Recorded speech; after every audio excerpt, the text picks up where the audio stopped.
ঘুমের মধ্যে যতক্ষণ থাকবেন গুনাহের কলম বন্ধ, আপনার গুনাহ লেখা হচ্ছে না, সেজন্য বেশি বেশি ঘুমাবেন, ঘুমানোর চেষ্টা করবেন। ঘুমের মধ্যে শান্তি আছে। ওয়াজআলনা নাওমাকুম সুবাতা, আল্লাহ পবিত্র কোরআনে বলেছেন ওয়াজআলনা নাওমাকুম সুবাতা, হে আমার বান্দারা, তোমাদের জন্য ঘুমকে আমি আরাম করেছি, বিশ্রাম করেছি। দুনিয়ার সবচেয়ে আরামের জিনিস হচ্ছে ঘুম, সবচেয়ে বিশ্রামের সুখের জিনিস হচ্ছে ঘুম।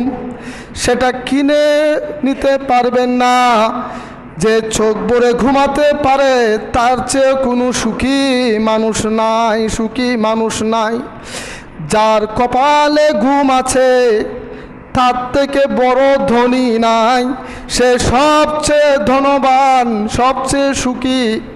চোখ ভরে ঘুমাতে পারে, কেননা আল্লাহ সেখানে আরাম রেখেছেন, সেখানে বিশ্রাম রেখেছেন, সেখানে সুখ রেখেছেন।